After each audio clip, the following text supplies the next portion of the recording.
आज आपण 12वी अर्थशास्त्र नवीन अभ्यासक्रम प्रकरण 3 अ आणि ब या प्रकरणामधील वस्तुनिष्ठ प्रश्न जे आहेत त्याच्याबद्दल माहिती पाहणार आहोत। सुरुवातीला तर्क आणि विधान योग्य पर्याय निवडा। नंबर 1 विधान अ गरीब व्यक्तीची कार खरेदी करण्याची इच्छा मागणी असू शकत नाही। तर्क विधान ब खरेदी शक्तीचे पाठबळ व पैसे खर्च करण्याची तयारी असलेली इच्छा म्हणजे मागणी होय। नंबर 1 विधान अ बरोबर आहे पण तर्क विधान ब चूक आहे। नंबर 2 विधान अ चूक आहे पण तर्क विधान ब बरोबर आहे। नंबर 3 दोन्ही विधाने बरोबर असून तर्क विधान ब हे विधान अ चे योग्य स्पष्टीकरण आहे। नंबर 4 दोन्ही विधाने बरोबर असून तर्क विधान ब हे विधान अ चे योग्य स्पष्टीकरण नाही। तर या ठिकाणी आपल्याला नंबर 3 दोन्ही विधाने बरोबर असून तर्क विधान ब हे विधान अ चे योग्य स्पष्टीकरण आहे। कारण गरीब व्यक्तीची कार खरेदी करण्याची इच्छा मागणी असू शकत नाही। कारण मागणी म्हणजे काय मग तर खरेदी शक्तीचे पाठबळ व पैसे खर्च करण्याची तयारी असलेली इच्छा। म्हणजे ज्या इच्छेला खरेदी शक्तीचे आणि पाठबळ आहे आणि पैसे खर्च करण्याची तयारी आहे अशाच इच्छेला मागणी म्हणतात। म्हणून दोन्ही विधान बरोबर आहेत। पहिल्या विधानाला सपोर्ट करणारं हे दुसरं विधान आहे म्हणून दोन्ही विधाने बरोबर असून तर्क विधान ब हे विधान अ चे योग्य स्पष्टीकरण आहे। म्हणून पर्याय क्रमांक 3 उत्तर येईल आपलं। नंबर 2 विधान अ मागणी ही सापेक्ष संकल्पना आहे। तर्क विधान ब वस्तूची मागणी ही नेहमी कालावधी आणि किमतीच्या संदर्भात व्यक्त केली जाते। नंबर 1 विधान अ बरोबर आहे पण तर्क विधान ब चूक आहे। नंबर 2 विधान अ चूक आहे पण तर्क विधान ब बरोबर आहे। नंबर 3 दोन्ही विधाने बरोबर असून तर्क विधान ब हे विधान अ चे योग्य स्पष्टीकरण आहे। नंबर 4 दोन्ही विधाने बरोबर असून तर्क विधान ब हे विधान अ चे योग्य स्पष्टीकरण नाही। तर या ठिकाणी मागणी ही सापेक्ष संकल्पना आहे, रिलेटिव्ह आहे। कशाशी संबंधित आहे? काळाशी संबंधित आहे आणि किमतीशी संबंधित आहे। कारण कुठल्याही वस्तूची मागणी सांगत असताना कोणत्या बाजारपेठेतली आहे म्हणजे ठिकाण सांगावं लागेल, कालावधी सांगावा लागेल आणि किंमत सांगावं लागेल। आणि म्हणून मागणी ही सापेक्ष संकल्पना आहे। तेव्हाच त्या वाक्याला अर्थ प्राप्त होतो जेव्हा आपण एखाद्या वस्तूची मागणी ही कोणत्या ठिकाणी, कोणत्या काळात आणि कोणत्या किमतीला या 3 गोष्टीचा त्या ठिकाणी आपल्याला विचार करावा लागतो। म्हणून मागणी ही सापेक्ष संकल्पना आहे आणि या सापेक्ष संकल्पनेचंच विश्लेषण विस्तृत दुसऱ्या विधानामध्ये केलेलं असल्यामुळे हे दोन्ही विधानं जी आहेत ती बरोबर असून तर्क विधान ब हे विधान अ चे योग्य स्पष्टीकरण आहे। मागणी सापेक्ष संकल्पना कशी आहे तर वस्तूची मागणी नेहमी कालावधी आणि किमतीच्या संदर्भात व्यक्त केली जाते म्हणून सापेक्ष आहे। म्हणून विधान अ चे विधान ब हे योग्य स्पष्टीकरण आहे। म्हणून नंबर 3 हा पर्याय बरोबर आहे। दोन्ही विधाने बरोबर असून तर्क विधान ब हे विधान अ चे योग्य स्पष्टीकरण आहे। त्याच्यानंतर नंबर 3 विधान अ उत्पादन घटकांना प्रत्यक्ष मागणी असते। तर्क विधान ब उपभोग्य वस्तू व्यक्तीची उपभोगाची गरज पूर्ण करतात। पर्याय क्रमांक बघा विधान अ बरोबर आहे पण तर्क विधान ब चूक आहे। नंबर 2 विधान अ चूक आहे पण तर्क विधान ब बरोबर आहे। नंबर 3 दोन्ही विधाने बरोबर असून तर्क विधान ब हे विधान अ चे योग्य स्पष्टीकरण आहे.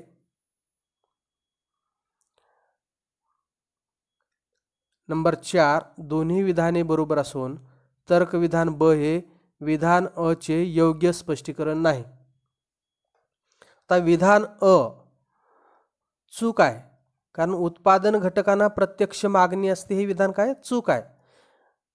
उत्पादन घटकांना अप्रत्यक्ष मागणी असते, इनडायरेक्ट डिमांड किंवा परोक्ष मागणी किंवा अप्रत्यक्ष मागणी असं म्हणत असतो आपण त्याला. म्हणून उत्पादन घटकांना प्रत्यक्ष मागणी असते हे विधान चूक आहे.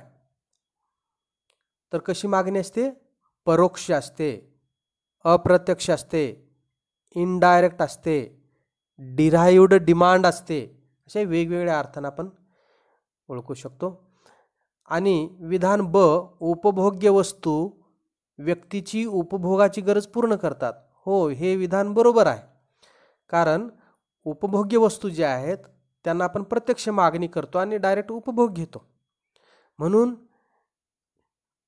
हे जे प्रोडक्शन फॅक्टर्स आहेत त्यांना अप्रत्यक्ष मागणी असते आणि कंझ्युमर गुड्स जे आहेत त्यांना आपण डायरेक्ट डिमांड करतो आपली गरज भागवण्यासाठी. म्हणून पर्याय क्रमांक 2 जो आहे विधान अ चूक आहे, पण तर्क विधान ब बरोबर आहे. त्याच्यानंतर नंबर 4, विधान अ व्यक्तीच्या उत्पन्नात घट झाल्याने वस्तूची मागणी घटते. बघा, व्यक्तीच्या उत्पन्नात घट झाल्याने वस्तूची मागणी घटते. तर्कविधान ब व्यक्तीचे उत्पन्न त्याची खरेदी क्षमता निश्चित करते, ज्याचा परिणाम वस्तूच्या मागणीवर होतो. आता पहिल्या विधानाचं अधिक स्पष्टीकरण दुसऱ्या विधानामुळे लक्षात येतं, आपल्याला अधिक माहिती मिळते पहिल्या विधानाची. म्हणून दोन्ही विधानं जे आहेत ते बरोबर आहेत आणि तर्कविधान ब हे विधान अ चे योग्य स्पष्टीकरण आहे. व्यक्तीच्या उत्पन्नात घट झाली. बघा, व्यक्तीच्या जवळचे उत्पन्न जर कमी झालं तर त्याची मागणी घटते. व्यक्तीचे उत्पन्न त्याची खरेदी क्षमता निश्चित करते. म्हणून व्यक्तीजवळ किती उत्पन्न आहे त्या व्यक्तीचं त्याच्यावरून त्याची खरेदी क्षमता निश्चित केली जाते. एखाद्या व्यक्तीजवळ जर जास्त उत्पन्न असेल तर त्याची खरेदी क्षमता ही अधिक असेल, उत्पन्न कमी असेल तर खरेदी क्षमता कमी असेल. म्हणून आणि त्याचा परिणाम काय होतो? मग वस्तूच्या मागणीवर होत असतो. म्हणून एखाद्या व्यक्तीचं जर उत्पन्न वाढलं तर त्याची खरेदी क्षमता वाढते आणि त्या वस्तूच्या मागणीवर त्याचा परिणाम धनात्मक होतो, मागणी वाढते. म्हणून या ठिकाणी जे आहे ते दोन्ही विधाने बरोबर असून तर्क विधान ब हे विधान दोन्ही विधाने बरोबर असून तर्क विधान ब हे विधान अ चे योग्य स्पष्टीकरण आहे. त्याच्यानंतर नंबर 5, विधान अ मागणीचा नियम गृहीतकावर आधारित आहे. बरोबर आहे, मागणीचा नियम गृहीतकावर आधारित आहे. अझम्पशन्स अनेक आहेत मागणीच्या सिद्धांतामध्ये. व्यक्तीचे उत्पन्न कायम असले पाहिजे, पर्याय वस्तूच्या किमती कायम असल्या पाहिजे, चलन संख्या कायम असले पाहिजे. तर्कविधान ब मागणीचा नियम सर्वप्रथम आल्फ्रेड मार्शल यांनी मांडला. हे सुद्धा बरोबर आहे. परंतु बघा, या ठिकाणी दोन्ही विधाने बरोबर असून विधान ब हे विधान अ चे योग्य स्पष्टीकरण नाही. आता हे विधान दोन्ही बरोबर आहेत, परंतु पहिल्या विधानाचं अधिक विश्लेषण किंवा पहिलं विधान अधिक समजण्यासाठी दुसरं विधान आपल्याला मदत करतं का? या ठिकाणी नाही. पहिल्या विधानाचा दुसऱ्या विधानाशी किंवा दुसऱ्या विधानाचा पहिल्या विधानाशी काही संबंध नाही. मात्र दोन्ही विधानं बरोबर आहेत. म्हणून पहिल्या विधानाचा अधिक ज्ञान मिळण्यासाठी दुसरं विधान आपल्याला मदत करत आहे का? नाही. म्हणून परंतु ही दोन्ही विधानं बरोबर आहेत. म्हणून आपल्याला या ठिकाणी पर्याय क्रमांक जो 4 आहे, दोन्ही विधाने बरोबर असून तर्क विधान ब हे विधान अ चे योग्य स्पष्टीकरण नाही. गृहीता संदर्भातच अधिक माहिती जर दुसऱ्या विधानात दिली असती तर आपल्याला ब हे विधान अ चे योग्य स्पष्टीकरण करते आहे असं म्हटलं आलं असतं. परंतु या ठिकाणी दुसरं जे विधान आहे त्या विधानाचा पहिल्या विधानाच्या विश्लेषणाशी काही संबंध नाही. म्हणून पर्याय क्रमांक 4 दोन्ही विधाने बरोबर असून तर्क विधान ब हे विधान अ चे योग्य स्पष्टीकरण नाही. नंबर 6 विधान अ, वस्तूची मागणी आणि किंमत यात प्रत्यक्ष संबंध असतात. विधान ब, किमतीत घट झाली असता मागणीत वाढ होते व किमतीत वाढ झाली तर मागणीत घट होते. बघा या ठिकाणी विधान नंबर 6 जे आहे ते विधान अ, वस्तूची मागणी आणि किंमत यात प्रत्यक्ष संबंध असतात. तर हे विधान चूक आहे. कारण का तर वस्तूची मागणी आणि किंमत याच्यात व्यस्त संबंध असतो, इन्व्हर्स रिलेशनशिप असतो. वस्तूची मागणी आणि किंमत वाढली की मागणी कमी होते आणि किंमत कमी झाली की मागणी वाढत असते.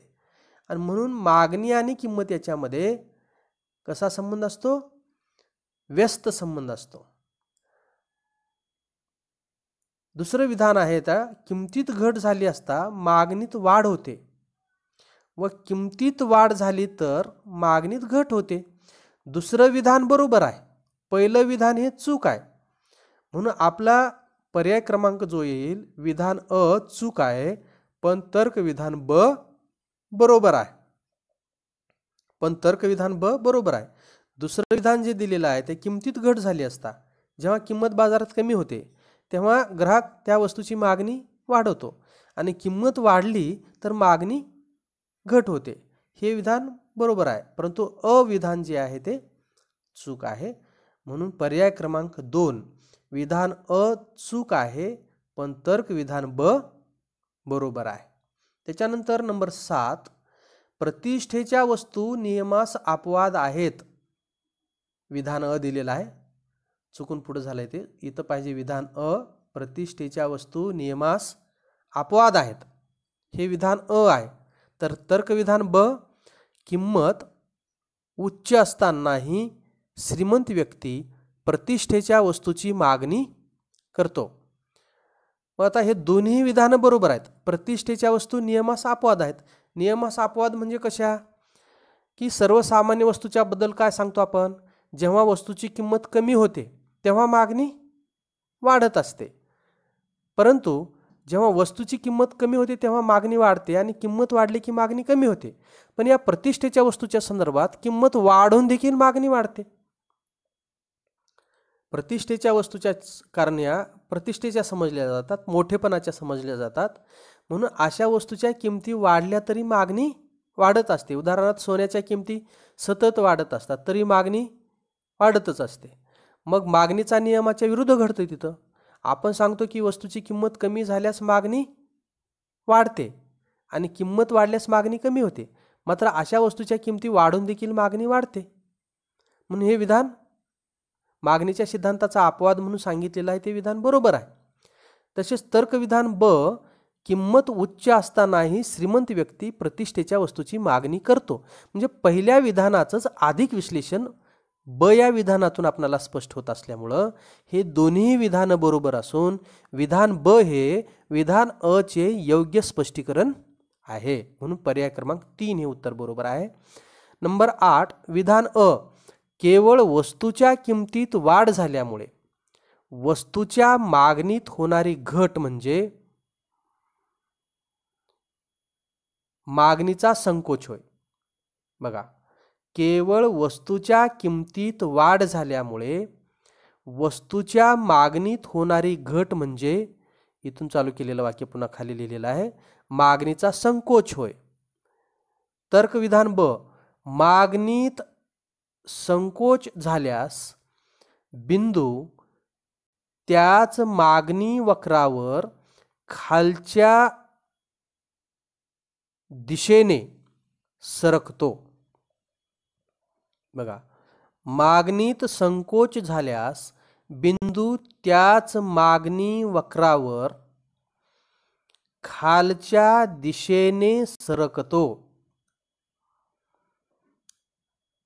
बघा आता इथं विधान अ बरोबर आहे. केवळ वस्तूच्या किमतीत वाढ झाल्यामुळे वस्तूच्या मागणीत होणारी घट म्हणजे मागणीचा संकोच होय. कॉन्ट्रॅक्शन इन डिमांड होय. मागणीचा संकोच हा केवळ वस्तूच्या किमतीत वाढ झाल्यामुळे जेव्हा मागणी कमी केली जाते त्याला मागणीतला संकोच म्हणतो आणि मागणीचा संकोच त्याच मागणी वक्रावर वरच्या बाजूला सरकत असते. म्हणजेच पूर्वीपेक्षा मागणी कमी केली जात असते केवळ किमतीतील बदलाचा परिणाम म्हणून. पण तर्कविधान ब काय दिले बघा, मागणीत संकोच झाल्यास बिंदू त्याच मागणी वक्रावर खालच्या दिशेने सरकतो. हे विधान चूक आहे.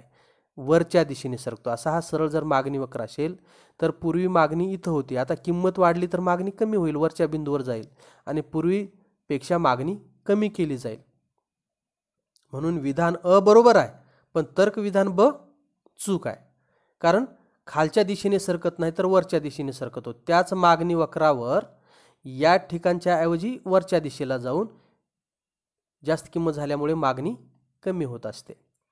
त्याच्यानंतर नंबर 9 विधान अ, वस्तूच्या किमतीत घट झाल्यामुळे मागणीत होणारी वाढ म्हणजे मागणीतील वृद्धी होय. बघा, वस्तूच्या किमतीत घट झाल्यामुळे मागणीत होणारी वाढ म्हणजे मागणीतील वृद्धी होय. त्याच्यानंतर तर्कविधान ब, मागणीत वृद्धी झाल्यामुळे मागणी वक्र मूळ मागणी वक्राच्या उजव्या बाजूस सरकतो. आता दोन विधानाचा जर आपण अभ्यास केला बघा, वस्तूच्या किमतीत घट झाली, मागणीत होणारी वाढ म्हणजे मागणीतील वृद्धी होय. हे विधान चूक आहे.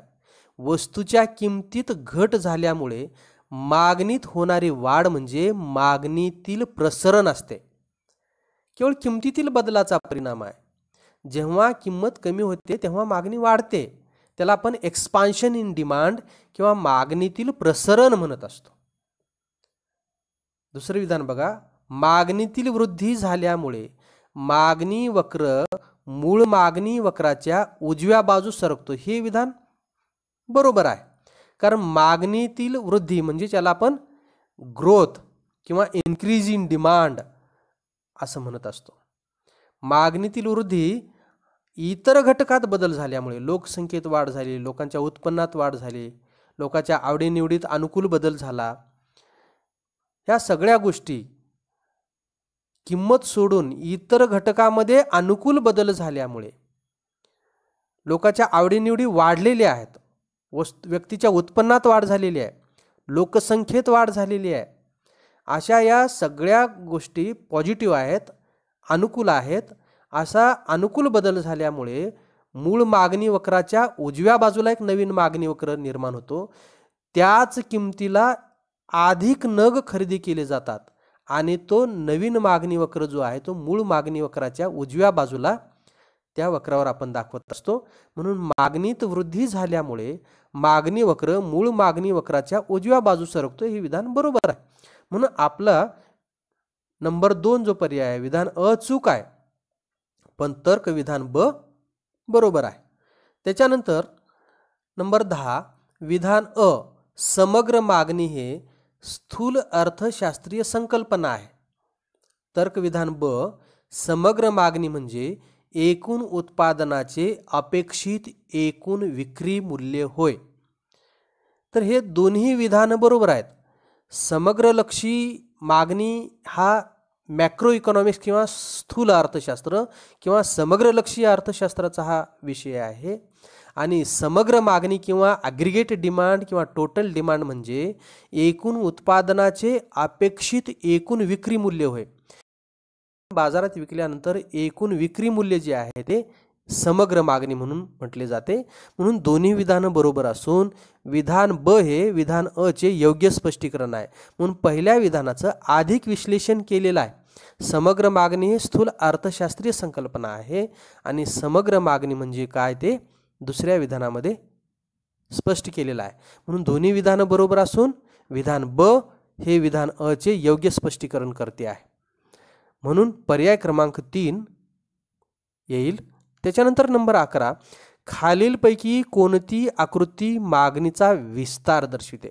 आता मागणीचा विस्तार आपण पाहत असताना आपण बघितलेला आहे, केवळ वस्तूची किंमत कमी झाल्यामुळे जेव्हा मागणी पूर्वीपेक्षा वाढते तेव्हा त्याच मागणी वक्रावर वरच्या बिंदूपासून जेव्हा खालच्या बिंदूवर मागणी वक्र पॉईंट येतो त्याला आपण मागणीतील विस्तार किंवा एक्सपान्शन इन डिमांड म्हणत असतो. म्हणून हे मागणीतील प्रसरण किंवा विस्तार असं म्हणत असतो आपण. म्हणून ही आकृती या ठिकाणी येईल, कारण या आकृतीमध्ये बघा ही दुसरी जी आकृती आहे त्या दुसऱ्या आकृतीमध्ये काही दाखवलेलं नाही आणि किंमत वाढलेली आहे या ठिकाणी.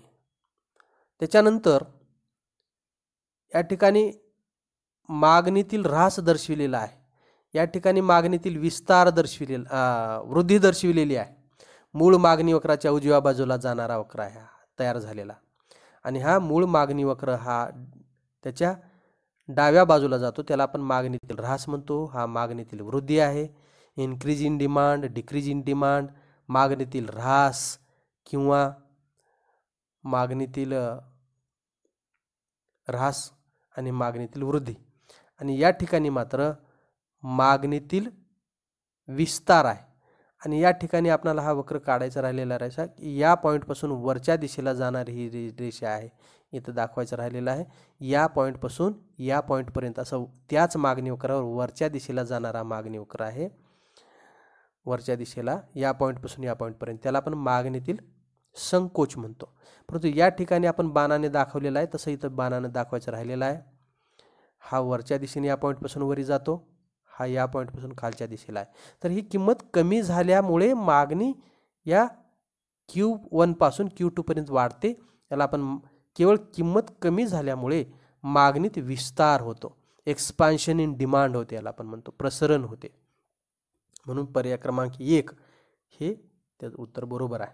त्याच्यानंतर नंबर 12, खालीलपैकी कोणती आकृती मागणीतील वृद्धी दर्शविते? तर मागणीतील वृद्धी हा मूळ मागणी वक्राच्या उजव्या बाजूला नवीन मागणी वक्र तयार होत असतो, त्याला आपण ग्रोथ इन डिमांड किंवा इन्क्रीज इन डिमांड म्हणत असतो. आणि उपभोक्त्याच्या उत्पन्नात वाढ झालेली आहे, त्याचबरोबर लोकसंख्येत वाढ झालेली आहे, पर्यायी वस्तूच्या किमती ज्या आहेत त्या कमी झालेल्या असतील, म्हणजे इतर घटकात अनुकूल बदल झालेला आहे, लोकांच्या आवडीनिवडीत वाढ झालेली आहे. आणि त्याच्यामुळे मूळ मागणी वक्राच्या नवीन मागणी वक्रावर म्हणजे किमतीत काही बदल झालेला नाही, मात्र लोकांचं उत्पन्न वाढले, लोकसंख्या वाढलेली आहे, लोकांच्या आवडीनिवडीत बदल झालेला आहे. त्याच्यामुळे पूर्वीपेक्षा ते अधिक नग खरेदी करतात त्याच किमतीला. बघा OP किमतीला ते OQ1 एवढ्या वस्तू खरेदी करत होते, आता त्याच किमतीला तो OQ2 म्हणजे Q1 पासून Q2 पर्यंत मागणी वाढवत आहे.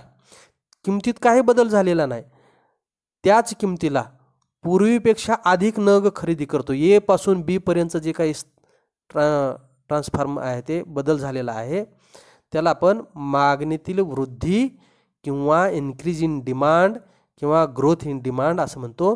आणि याच्यामध्ये इतर घटकात बदल झालेला असतो आणि तो कसा अनुकूल बदल झालेला असतो, किमतीत काही बदल झालेला नाही.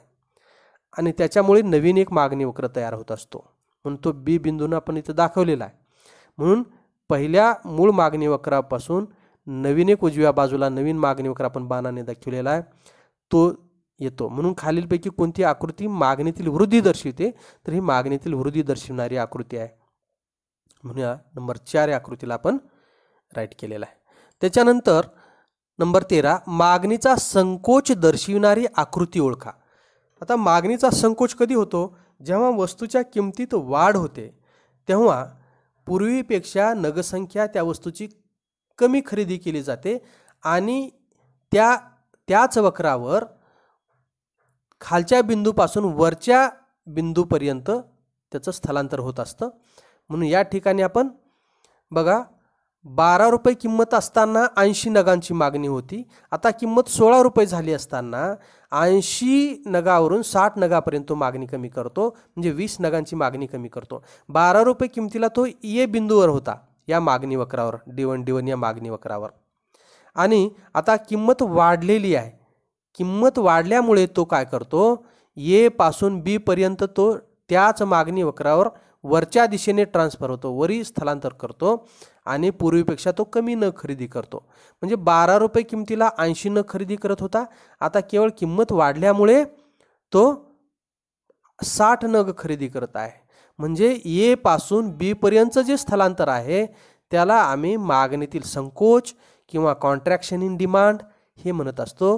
आणि हे केवळ इतर घटकामध्ये काही बदल झालेला नाही, केवळ किंमत पूर्वीपेक्षा वाढल्यामुळे मागणी जी घटते किंवा कमी होते आणि त्याचा परिणाम म्हणून मागणीत जी काही घट होते आणि ट्रान्सफर त्याच मागणी वक्रावरील खालच्या दिशेकडून वरच्या दिशेकडे जो बदल झालेला आहे बी बिंदूपर्यंतचा, त्याला आम्ही मागणीतील संकोच असं म्हणत असतो किंवा कॉन्ट्रॅक्शन इन डिमांड म्हणत असतो. म्हणून मागणीतला संकोच केवळ वस्तूची किंमत वाढल्याचा परिणाम असतो आणि मागणीतील विस्तार केवळ वस्तूची किंमत कमी झाल्यामुळे मागणीत विस्तार होत असतो.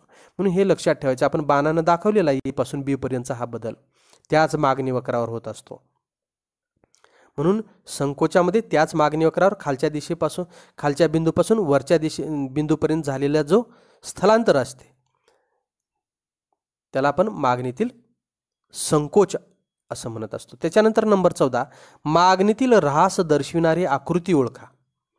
बघा, मागणीतील ऱ्हास म्हणत असताना, डिक्रीज इन डिमांड म्हणत असताना किंमत तीच असते, फक्त लोकांच्या आवडीनिवडी कमी झालेल्या असतात, लोकांचे उत्पन्न कमी झालेले असते आणि लोकांच्या आवडीनिवडीत बदल झालेला असतो, म्हणजे प्रतिकूल बदल झालेला असतो. लोकांच्या आवडीनिवडी कमी झाल्या, लोकसंख्या कमी झाली, लोकांचं उत्पन्न कमी झालं, तर या मूळ मागणी वक्रापासून खालच्या दिशेला एक नवीन मागणी वक्र तयार होतो. मूळ मागणी वक्राच्या डाव्या बाजूला हे बिंदू आपण दाखवलेल्या बाणाने. म्हणून D1 पासून ह्या D2 पर्यंत, म्हणजे OP1 किंमत असताना पूर्वी तो OQ1 एवढी मागणी करत होता, आता त्याची आवडनिवड त्या वस्तू बदलची कमी झालेली आहे, बाजारात लोकसंख्या कमी झालेली आहे, लोकांच्या उत्पन्नात घट झालेली आहे, तर त्याच किमतीला तो पूर्वीपेक्षा कमी नग खरेदी करतो OQ2. आणि त्याच्यामुळे ए पासून बी पर्यंत जे काही डाव्या बाजूला जे काही स्थलांतर आहे आणि एक नवीन मागणी वक्र तयार झालेला आहे त्याला आपण मागणीतील ऱ्हास किंवा डिक्रीज इन डिमांड असं म्हणत असतो. आणि म्हणून आपला पर्याय क्रमांक 1 ही आकृती मागणीतील ऱ्हास दर्शवणारी आकृती असेल. त्याच्यानंतर नंबर 15, खालील आकृतीच्या बाबतीत सत्य विधान ओळखा. हा मागणीचा वक्र आहे DD. OY अक्षावर किंमत दर्शवलेली आहे, OX अक्षावर वस्तूची मागणी दर्शवलेली आहे, नग ही LMN वेगवेगळ्या किमतीला आहेत. OP किमतीला M मागणी आहे, OM. OP1 किंमत म्हणजेच P पासून P1 पर्यंत कमी झाली की मागणी M पासून N पर्यंत वाढते आहे. त्याच्यानंतर P पासून P2 पर्यंत किंमत वाढली की OM पासून मागणी OL इतकी होते, म्हणजे M पासून L पर्यंत कमी होते. आणि आकृतीतील मागणी वक्र धनात्मक उताराचा आहे, हे विधान चूक आहे, कारण हे ऋणात्मक उताराचा आहे, डावीकडून उजवीकडे खाली जाणार आहे. OP किमतीस OM मागणी आहे. बघा, OP किमतीस OM इतकी मागणी आहे, हे विधान बरोबर आहे, सत्य आहे. वरील मागणी वक्र किंमत आणि मागणीत प्रत्यक्ष संबंध दर्शवतो, हे चूक आहे, व्यस्त संबंध दर्शवतो. कारण डावीकडून उजवीकडे खाली येणारा मागणी वक्र हा इन्व्हर्स रिलेशनशिप दर्शवित असतो, व्यस्त संबंध दर्शवित असतो. नंबर 16, अपवादात्मक मागणी वक्र या उताराचा असतो. अपवादात्मक मागणी वक्र हा धन उताराचा असतो. आपण बघितलं की गेफेन्स पॅराडॉक्स किंवा गेफेन्सचा विरोधाभास हलक्या वस्तूच्या संदर्भात किंवा निकृष्ट वस्तूच्या संदर्भात वस्तूची किंमत वाढली की मागणी वाढते आणि वस्तूची किंमत कमी झाली की मागणी कमी होते. म्हणून पुरवठ्याच्या वक्रासारखा तसा तो आकार असतो, डावीकडून उजवीकडे वर जाणारा असतो. ते आपण अपवादामध्ये बघितलेलं आहे.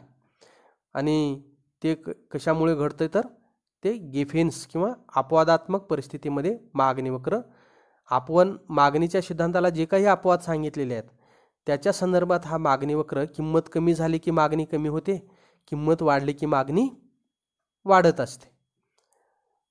म्हणून अपवादात्मक मागणी वक्र कशा उताराचा असतो?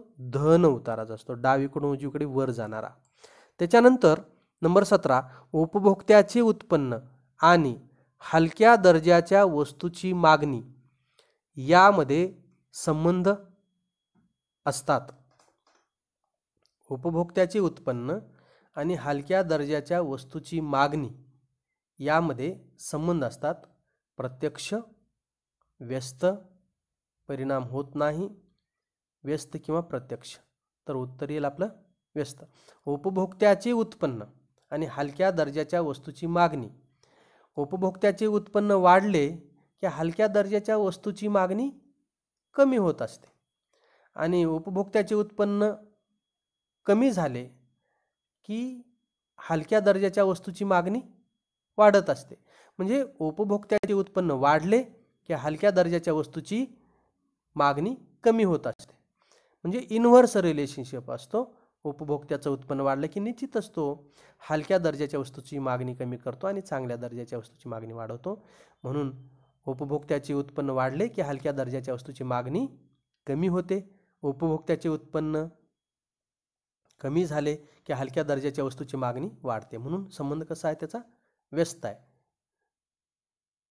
इन्व्हर्स रिलेशनशिप आहे. त्याच्यानंतर मागणीचा विस्तार म्हणजे मागणीत यामुळे झालेली वाढ. कशामुळे झालेली वाढ? मागणीचा विस्तार कशामुळे होतो? किंमत घटल्यामुळे होतो. पूर्वीपेक्षा जर त्या वस्तूची किंमत कमी झाली तर मागणी सुद्धा पूर्वीपेक्षा अधिक वाढते.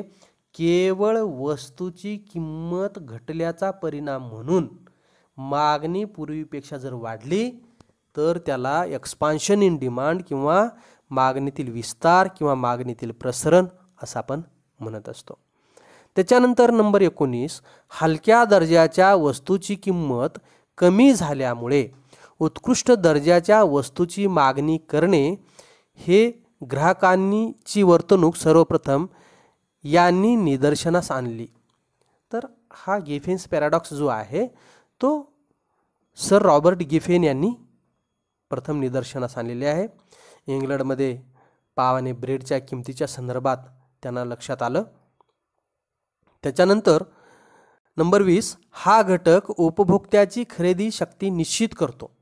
आता खरेदी शक्ती त्या व्यक्तीच्या उत्पन्न निश्चित करत असतं. म्हणून उत्पन्न जर वाढलं तर त्याची खरेदी क्षमता वाढते आणि अधिक नगांना मागणी केली जाते. म्हणून उत्पन्न हा घटक उपभोक्त्याची खरेदी शक्ती निश्चित करत असतो. त्याच्यानंतर आर्थिक पारिभाषिक शब्द सुचवा. नंबर 1, वस्तूंच्या किमतीत घट झाल्यामुळे मागणी नगसंख्येत होणारी वाढ. बघा, वस्तूच्या किमतीत घट झाल्यामुळे मागणी नगसंख्येत होणारी वाढ, त्याला आपण काय म्हणतो? मागणीचा विस्तार. म्हणून पर्याय काय असेल? आपलं उत्तर 3 असेल. त्याच्यानंतर उपभोग्य वस्तूंना ही मागणी असते. उपभोग्य वस्तूंना डायरेक्ट डिमांड असते. आपण बघितलेलं आहे की मागणीच्या प्रकारामध्ये प्रत्यक्ष मागणी, अप्रत्यक्ष मागणी, संयुक्त मागणी, संमिश्र मागणी किंवा त्याच्यानंतर स्पर्धात्मक मागणी, competitive demand, direct demand, indirect demand, त्याच्यानंतर डिराइव्ड डिमांड किंवा इनडायरेक्ट डिमांड, अशा वेगवेगळ्या मागणीचे प्रकार बघितलेले आपण. तर कंझ्युमर गुड्स जे आहेत त्याचा आपण प्रत्यक्ष वस्तू खरेदी केली की त्याच्यावर प्रक्रिया काही करत नाही. बिस्किट पुडा आणला आणि घेतला आणि खाल्ला. तर याच्यासाठी आपल्याला उपभोगी वस्तूची मागणी प्रत्यक्ष असते. आपण खरेदी करतो आणि त्याच्यावर पुन्हा काही प्रक्रिया करण्याची गरज नाही. प्रत्यक्ष आपली गरज भागवण्यासाठी प्रत्यक्ष उपभोग घेत असतो. म्हणून याला उपभोगी वस्तूला कशी आहे? डायरेक्ट डिमांड आहे. त्याच्यानंतर नंबर 3, या वस्तूंची मागणी व किंमत यामध्ये समप्रमाणातील संबंध असतात. गिफेन वस्तू समप्रमाणात म्हणजे किंमत वाढली मागणी वाढते, किंमत कमी झाली मागणी कमी झाली. म्हणून गिफेन वस्तूच्या संदर्भामध्ये आपणाला वस्तूची मागणी व किंमत यामध्ये समप्रमाणातील संबंध आढळतात. त्याच्यानंतर नंबर 4, पर्यायी वस्तूंना असणारी मागणी. बघा, पर्यायी वस्तूंना असणारी मागणी कशी असते? स्पर्धात्मक मागणी असते. कॉम्पिटिटिव्ह डिमांड म्हणतो आपण त्याला. आता स्पर्धात्मक मागणीमध्ये पर्यायी वस्तू कोणत्या आहेत, तर त्या आहेत पेट्रोल आणि डिझेल किंवा साखर आणि गूळ. अशा त्या वस्तूला पर्याय जर असेल तर स्पर्धात्मक मागणी असते. कारण दोन वस्तू आहेत, समजा पेट्रोल आणि डिझेल, डिझेलच्या किमतीवर पेट्रोलची मागणी, पेट्रोलच्या मागणीवर डिझेलची मागणी, किंवा ह्या पूरक वस्तू झाल्या. परंतु पर्याय जे आहेत साखर आणि गुळ, साखरेच्या किमतीवर गुळाची मागणी अवलंबून आहे आणि गुळाच्या किमतीवर साखरेची मागणी अवलंबून आहे. म्हणून स्पर्धात्मक मागणी अशा पर्यायी वस्तूंना असणारी मागणी असते. म्हणून एखाद्या वस्तूची गरज आपल्याला जर दुसऱ्या वस्तूच्या खरेदीमुळे भागत असेल तर त्याला आपण पर्यायी वस्तू म्हणत असतो. म्हणून साखरेची गरज आपल्याला गुळाच्या मागणीवरून जर भागत असेल तर ती साखरेला गुळ हा पर्याय आहे. म्हणून अशा पर्यायी वस्तूंना असणारी मागणी कशी असते, कॉम्पिटिटिव्ह डिमांड असते. त्याच्यानंतर नंबर 5, जेव्हा दोन किंवा दोनपेक्षा अधिक वस्तू एकच गरज पूर्ण करण्यासाठी मागविल्या जातात तेव्हा त्यासही मागणी असते. कोणती मागणी असते? जेव्हा दोन किंवा दोनपेक्षा अधिक वस्तू एकच गरज पूर्ण करण्यासाठी भागविल्या जातात तेव्हा त्यास ही मागणी असते. तर ती असते संमिश्र मागणी किंवा मिक्स्ड डिमांड. आता ती कशी असते? दोन किंवा दोनपेक्षा अधिक वस्तू एकच गरज पूर्ण करण्यासाठी भागविल्या जातात. या ठिकाणी आपल्याला संयुक्त मागणी आहे, यात चुकून झालेला आहे संमिश्र मागणी. जेव्हा दोन किंवा दोनपेक्षा अधिक वस्तू एकच गरज पूर्ण करण्यासाठी, बघा आता समजा उदाहरणार्थ इथं चहा आहे, चहासाठी आपल्याला साखर पाहिजे, दूध पाहिजे, चहा पावडर पाहिजे. या सगळ्या वस्तू खरेदी केल्यानंतर त्या एकत्र गरम केल्यानंतर पाण्यात टाकून आपला चहा तयार होतो आणि एक गरज भागते. म्हणून या सर्व वस्तूंना एकत्रितरित्या एकच गरज भागवण्यासाठी दोन किंवा दोनपेक्षा अधिक वस्तूंची एकत्रित मागणी करावी लागते. त्याला आपण संयुक्त मागणी म्हणत असतो. चुकून झालेला इथं ही दुरुस्ती तुम्ही करून घ्यायची आहे. चुकून राईट झाले नंबर 1ला, तर ते नंबर 2 आहे संयुक्त मागणी. याला आपण कॉम्पोजिट डिमांड असं म्हणत असतो. म्हणून संयुक्त मागणी लक्षात ठेवा. संयुक्त मागणी जेव्हा दोन किंवा दोनपेक्षा अधिक वस्तू एकच गरज पूर्ण करण्यासाठी भागविल्या जातात तेव्हा त्यास ही मागणी असते. तर ती कोणती आहे? संयुक्त मागणी, कॉम्पोजिट डिमांड. म्हणून पर्याय क्रमांक 2 हे त्याचं उत्तर असेल. चुकून 1ला राईट झालेला आहे. त्याच्यानंतर नंबर 6, इतर परिस्थितीत अनुकूल बदल झाल्यामुळे मागणीत होणारी वाढ, त्याला आपण मागणीतील वृद्धी किंवा इन्क्रीज इन डिमांड किंवा ग्रोथ इन डिमांड असं म्हणत असतो. आणि तो मूळ मागणी वक्राच्या उजव्या बाजूला नवीन मागणी वक्र तयार होतो. इतर परिस्थितीत अनुकूल बदल झाल्यामुळे, फेवरेबल चेंजेस झाल्यामुळे. त्याच्यानंतर नंबर 7, मागणीचा नियम यांनी मांडला. कुणी मांडला? प्राध्यापक मार्शल यांनी मांडलेला आहे. नंबर 8, बाजारातील अनेक ग्राहकांची मागणी दर्शविणारे पत्रक. बघा, अनेक ग्राहकांची एकत्रित मागणी दर्शविणारे जे पत्रक असते त्याला आपण बाजार मागणी पत्रक किंवा मार्केट डिमांड शेड्यूल असं म्हणत असतो. त्याच्यानंतर नंबर 9, विविध उपयोगी वस्तूंना असणारी मागणी. विविध उपयोगी वस्तूंना असणारी मागणी कशी असते? संमिश्र मागणी असते. संमिश्र मागणी, मिक्स्ड डिमांड. जसं की लाईटची मागणी कशी आहे?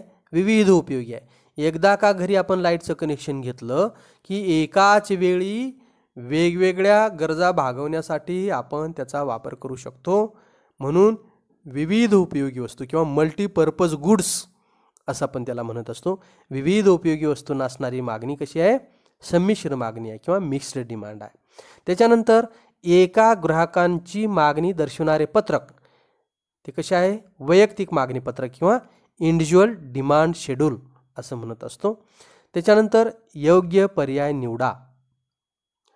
किमतीतील बदलास मागणीकडून मिळणारे प्रतिसादाचे प्रमाण म्हणजे मागणीची किंमत लवचिकता. आता किमतीत बदल झाल्यामुळे मागणीत काय बदल घडून येत आहे?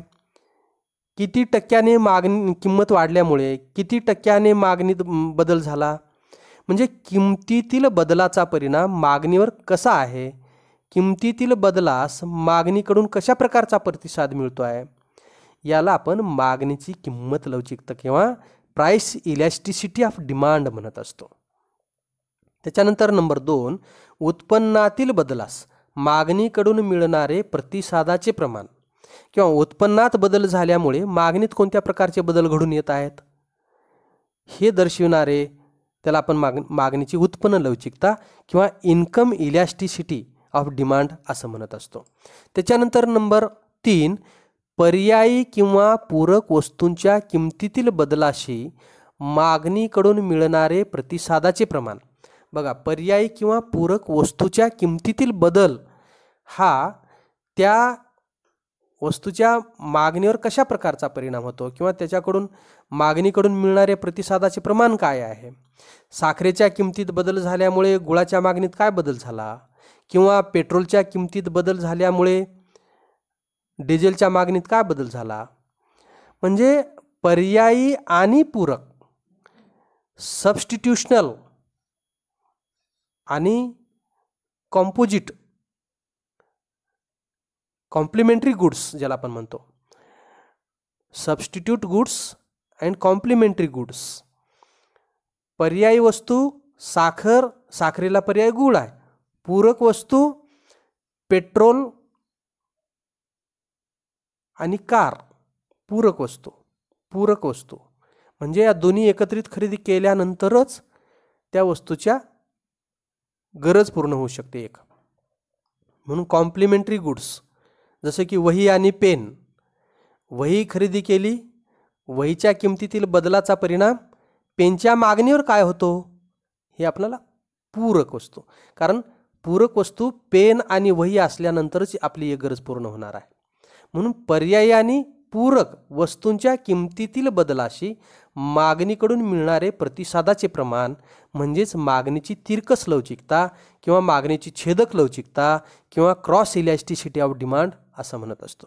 त्याच्यानंतर नंबर 4, खालीलपैकी कोणत्या वस्तूच्या मागणीची उत्पन्न लवचिकता ऋण असते, म्हणजे उत्पन्न वाढली की मागणी कमी होते. ती आहे निकृष्ट दर्जाच्या वस्तू किंवा हलक्या प्रतीच्या वस्तू किंवा गिफेन्स गुड्स. याच्या संदर्भात मागणीचे कोणत्या वस्तूची मागणीची उत्पन्न लवचिकता ऋण असते, म्हणजे उत्पन्न वाढलं तरी मागणीत वाढत नाही. तर निकृष्ट दर्जाच्या वस्तूबद्दल मागणीची उत्पन्न लवचिकता ऋण असते. त्याच्यानंतर नंबर 5, खालीलपैकी कोणत्या वस्तूची मागणीची उत्पन्न लवचिकता धन असते, तर ती आहे अन्नधान्याच्या बद्दल. आपलं उत्पन्न वाढलं की आपण अन्नधान्याची मागणी वाढवू शकतो. त्याच्यानंतर नंबर 6, खालीलपैकी कोणत्या वस्तूच्या बाबतीत तिरकस लवचिकता लागू पडते. पर्यायी वस्तू, पूरक वस्तू, वरील दोन्ही यापैकी नाही. तर आपण या ठिकाणी नंबर 3चं वाक्यवरी बघितलेलं आहे, पर्यायी किंवा पूरक वस्तू. तर या दोन्ही वस्तू, पर्यायी वस्तू आणि पूरक वस्तूबद्दल तिरकस लवचिकता लागू पडत असते.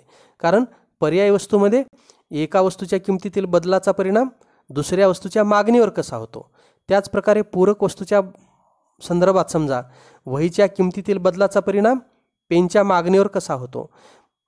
पूरक वस्तू म्हणून या दोन्ही पर्यायी वस्तू आणि पूरक वस्तू या दोन्हीपैकी, म्हणून पर्याय क्रमांक 3 हे बरोबर असेल. त्याच्यानंतर नंबर 7, या वस्तूची मागणीची तिरकस लवचिकता मोजता येईल. बघा, या वस्तूची मागणीची तिरकस लवचिकता मोजता येईल.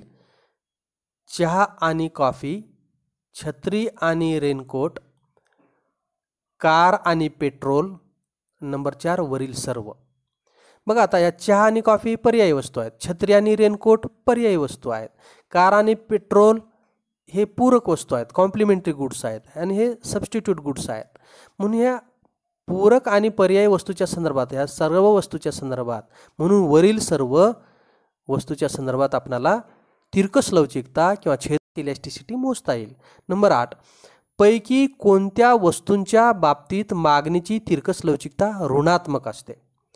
बघा, पर्याय वस्तू, पूरक वस्तू, निकृष्ट वस्तू, असंबंधित वस्तू.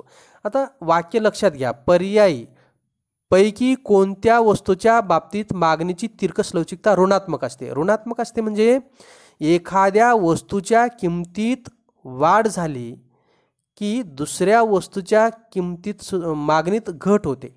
बघा, त्याला आपण पूरक वस्तू, कॉम्प्लिमेंटरी गुड्सच्या बद्दल आपल्याला ती ऋणात्मक दिसते. कसं बघा, पेट्रोलच्या किमतीत वाढ झाली तर गाडीच्या मागणीत घट होते. बघा, पेट्रोलच्या किमतीत वाढ झाल्याचा परिणाम गाडीच्या मागणीत घट होते. म्हणून पूरक वस्तूच्या किमतीत वाढ झाली की त्याच्याशी संबंधित असलेली जी वस्तू आहे त्याच्या मागणीत सुद्धा घट होते. म्हणून पेट्रोलच्या किमती वाढल्या की त्याची मागणी कमी होणार आहे आणि पेट्रोल ज्यांच्यासाठी वापरणार आहोत त्या वस्तूची मागणी सुद्धा कमी होणार आहे. इथं किंमत वाढली एखाद्या वस्तूची की त्याच्याशी संबंधित असलेली जी कॉम्प्लिमेंटरी किंवा पूरक वस्तू आहे त्याची मागणी सुद्धा घटते. म्हणून पेट्रोलची किंमत वाढली की गाड्यांची मागणी कमी होते. म्हणून या ठिकाणी ऋणात्मक म्हटलेलं आहे. एखाद्या पूरक वस्तूच्या किमतीतील बदलाचा परिणाम जेव्हा दुसऱ्या वस्तूची मागणी घटण्यात होतो तेव्हा त्याला आपणाला तिरकस लवचिकता ऋणात्मक किंवा क्रॉस इलॅस्टिसिटी निगेटिव्ह आहे असं आपल्याला म्हणता येईल. त्याच्यानंतर नंबर 9, खालीलपैकी कोणत्या वस्तूच्या मागणीची तिरकस लवचिकता धन असते?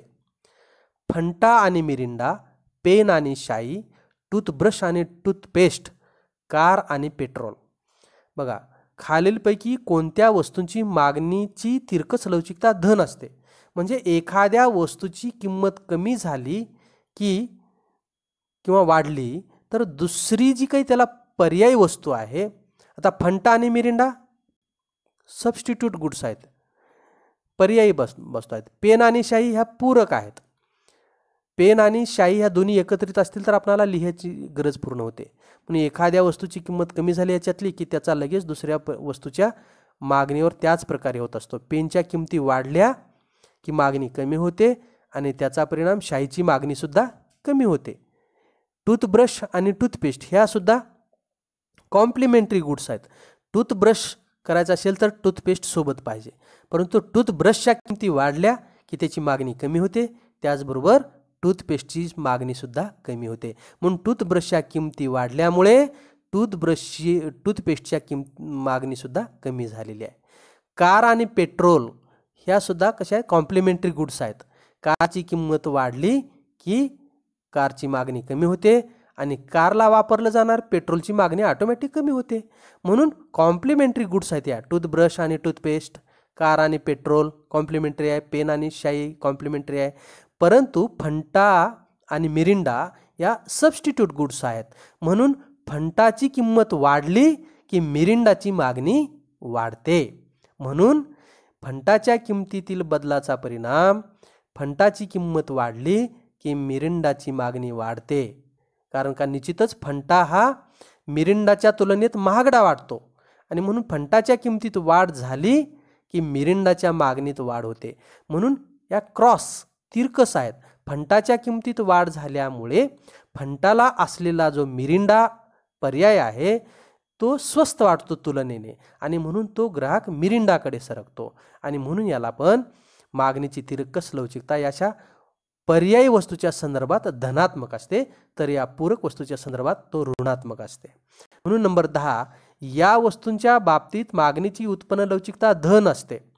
चैनीच्या वस्तू आणि आरामदायी वस्तू अशा वस्तू ज्या आहेत, पर्याय क्रमांक 2 जो आहे तो या वस्तूंच्या बाबतीत मागणीची उत्पन्न लवचिकता धन असते, कारण उत्पन्नात वाढ झाल्यामुळे अशा वस्तूंच्या मागणीत सुद्धा वाढ होते. म्हणून इन्कम इलॅस्टिसिटी ही पॉझिटिव्ह असते चैनीच्या व आरामदायी वस्तूच्या संदर्भामध्ये. त्याच्यानंतर योग्य पर्याय निवडून पुढील विधाने पूर्ण करा. नंबर 1, रेषीय मागणी वक्रावरील क्ष अक्षावर असलेली मागणीची किंमत लवचिकता डॅश अ 0, ब 1, क अनंत आणि ड elasticity of demand is less than 1. आता रेषीय मागणी वक्रावरील क्ष अक्षावर असलेली, म्हणजे आपण जर आकृतीत लक्षात घेतली तर मागणी वक्र हा डावीकडून उजवीकडे खाली येणारा आहे आणि या मागणी वक्रावरील वेगवेगळ्या बिंदूवर मागणीची लवचिकता मोजत असताना खाली जी 0 ते x अक्ष आहे त्या अक्षावर मागणीची लवचिकता काय राहील हे त्यांनी सांगितलेलं आहे. मागणीची लवचिकता मागणी वक्रावर मोजत असताना आपण त्या बिंदूपासून खालील अंतर भागिले त्या बिंदूपासून वरील अंतर या सूत्राने मागणी वक्रावरील मागणीची लवचिकता मोजत असतो. आणि मग क्ष अक्षावरील बिंदूवर त्या बिंदूपासून खालील अंतर 0च राहणार आहे आणि त्या बिंदूपासून वरील अंतर जे आहे ते अधिक राहणार आहे. आणि त्याच्यामुळे मागणीची लवचिकता जेव्हा एखाद्या वस्तूला 0ने एखाद्या संख्येने भागले असता उत्तर 0 येत असते. त्याच्यामुळं मागणीची किंमत लवचिकता काय येईल, मग 0 येईल. कारण त्या बिंदूपासून खालील अंतर म्हणजे 0 आहे, कारण तो बिंदू कसा आहे, OX अक्षावरच आलेला आहे. अशी रेषा आलेली आहे आणि ह्या अशा रेषेवरच तो बिंदू आलेला असल्यामुळं त्या बिंदूपासून OX अक्षावरील कडील खालील अंतर म्हटल्यानंतर तो 0च येईल, कारण OX अक्षावरचाच तो बिंदू आहे. मागणी वक्र वरून येत आहे असा आणि त्या अक्षावर आलेल्यानंतर तिथं ते 0 येईल. म्हणून काय येईल, मागणीची किंमत लवचिकता 0 भागिले त्या 0पासून वरील y अक्षापर्यंतचं अंतर आणि एखाद्या संख्येला शून्याला एखाद्या संख्येने भागले असता उत्तर हे 0 येत असतं. त्याच्यानंतर नंबर 2, रेषीय मागणी वक्रावरील y अक्षावर असलेली मागणीची किंमत लवचिकता. आता रेषीय मागणी वक्रावरील y अक्षावर असलेली मागणीची लवचिकता बघा, आता y अक्षापासून क्ष अक्षापर्यंतचं अंतर भागिले त्या बिंदूपासून y अक्षाकडील किंवा y अक्षाकडील अंतर, तर ते अंतर 0 आहे. खालील अंतर जास्त आहे आणि वरील अंतर 0 आहे. म्हणून एखाद्या 0 या संख्येने एखाद्या संख्येला भागले असता आपल्याला अनंत आकडा मिळणार आहे. समजा 100 भागिले 0, तर ते आपल्याला अनंत आकडा मिळणार आहे. म्हणून रेषीय मागणी वक्रावरील त्या बिंदूपासूनचं खालील अंतर य अक्षावरील त्या बिंदूपासूनचं खालील अंतर भागिले त्या बिंदूपासून y अक्षाकडील अंतर, त्या बिंदूपासून y अक्षाकडील अंतर हे 0 आहे. म्हणून खालील अंतर भागिले वरील अंतर, खालील अंतर भरपूर आहे क्ष अक्षापर्यंतचं, पण वरील अंतर हे 0 आहे. म्हणून एखाद्या संख्येला जर 0ने भाग दिला तर उत्तर हे अनंत येत असतं, इन्फिनिटी येत असतं. म्हणून उत्तर काय, अनंत आहे. त्याच्यानंतर नंबर 3, क्ष अक्षास समांतर असलेला किंमत लवचिकतेचा मागणी वक्र. म्हणजे अक्ष अक्षाला समांतर असलेला मागणी वक्र आपण बघितलेला आहे, तर तो काय असेल, संपूर्ण लवचिक मागणी वक्र असेल. किमतीत थोडासा बदल झाला तर मागणीत अनंत बदल होत असतो. त्याच्यानंतर नंबर 4, किमतीतील बदलापेक्षा जेव्हा मागणीतील बदलाचे प्रमाण जास्त असते तेव्हा असणारा मागणी वक्र हा जास्त लवचिक असतो आणि जास्त लवचिक असलेला मागणी वक्र कसा असतो, पसरट असतो. किमतीतील बदलाचं प्रमाण हे कमी आहे मागणीतील बदलापेक्षा, म्हणून किमतीतला बदल कमी आणि मागणीतला बदल जर जास्त असेल तर मागणी वक्र हा पसरट असतो. म्हणून उत्तर येईल अ, पसरट. त्याच्यानंतर number 5, elasticity of demand is equal to 0. हा अनुभव येणाऱ्या वस्तू त्या आहेत जीवनावश्यक वस्तू. कारण जीवनावश्यक वस्तू ज्या आहेत त्यांच्या किमतीत काही जरी बदल झाला तर मागणीत फारसा बदल होत नाही. म्हणून elasticity of demand is equal to 0 जीवनावश्यक वस्तूच्या संदर्भामध्ये. त्याच्यानंतर सौंदर्य प्रसाधनांची मागणी अ, जास्त लवचिक. कारण का, तर सौंदर्य प्रसाधनांच्या वस्तूच्या किमतीत थोडासा बदल झाला तर मागणीमध्ये किमतीतील बदलापेक्षा अधिक प्रमाणात बदल होतो. म्हणून त्याला जास्त लवचिक मागणी म्हटलेलं आहे. त्याच्यानंतर औषधांची मागणी उत्तर येईल कमी लवचिक. कारण का, तर औषधाच्या किमतीत जास्त प्रमाणात जरी बदल झाला, जास्त प्रमाणात जरी वाढल्या, तर मागणीत घट मात्र मोठ्या प्रमाणात होत नाही. किमतीतील बदल हा जास्त असतो आणि मागणीतील बदल हा कमी असतो. किंमत जरी जास्त वाढली तर मागणी फारशी घटत नाही. त्याला आपण कमी लवचिक मागणी असं म्हणत असतो किंवा लेस म्हणजे कमी लवचिक किंवा ताठर मागणी म्हणतो. त्याच्यानंतर नंबर 8 शाळेच्या गणवेशाची मागणी. आता शाळेचा गणवेश हा एक शिस्तीचा भाग आहे आणि त्याच्यामुळे तो आवश्यकच आहे. म्हणून किमती जरी जास्त वाढलेल्या असल्या तर मागणी फारशी कमी होत नाही. म्हणून मागणी शाळेच्या गणवेशाची कशी आहे, कमी लवचिक आहे. किमतीत जरी जास्त बदल झाला तर मागणीत फारसा बदल होत नाही. त्याच्यानंतर वातानुकूलित यंत्रांची मागणी. आता वातानुकूलित यंत्र जे आहे ते लक्झुरियस किंवा चैनीच्या वस्तूमध्ये येऊ शकतं, म्हणून त्याला जास्त लवचिक मागणी आहे. किंमत थोडीशी वाढली, किमतीत अल्प प्रमाणात झालेल्या बदलामुळे मागणीतील बदलाचं प्रमाण हे जास्त आहे. म्हणून मागणीतील बदलाचं प्रमाण हे अधिक असतं किमतीतील बदलापेक्षा. म्हणून उत्तर हे 1 पेक्षा जास्त येतं आणि असा मागणी वक्र हा पसरट स्वरूपाचा असतो आणि त्याची मागणी कशी असते, जास्त लवचिक असते. त्याच्यानंतर विसंगत शब्द ओळखा. नंबर 1 मिठाई, बिस्किटे, फळे, औषधे. आता बाकीच्या ज्या वस्तू आहेत त्या सर्वसामान्य वस्तू आहेत, परंतु औषधे हे अत्यावश्यक वस्तू आहे. म्हणून याची मागणी कशी असते, कमी लवचिक असते, ताठर असते, म्हणून तो वेगळा आहे. नंबर 2 अत्तर, वनस्पती तूप, कपडे, शीतपेय. तर याच्यामध्ये ह्या बाकीच्या ही चैनीची वस्तू असेल किंवा बाकीच्या वस्तू असतील, पण वनस्पती तूप हे कसं आहे इन्फिरियर गुड्स किंवा ज्याला आपण हलक्या प्रतीच्या वस्तू म्हणून म्हणतो, गिफेन्स वस्तू त्याच्यामध्ये मोडतं. त्याच्यानंतर नंबर 3 शीतपेय, साबण, मीठ आणि बिस्किटे. आता मीठ हे कसं आहे जीवनावश्यक वस्तू आहे, बाकी हे जीवनावश्यक नाहीत. त्याच्यानंतर नंबर 4 धुलाई यंत्र, लाकडी खुर्ची, कपाट आणि दूध हे टिकाऊ वस्तू आहेत बाकीच्या, आणि दूध हे नाशवंत वस्तू आहे म्हणून ते वेगळं आहे. त्याच्यानंतर नंबर 5 भाजीपाला, अंडी, दूरदर्शन संच आणि फळे.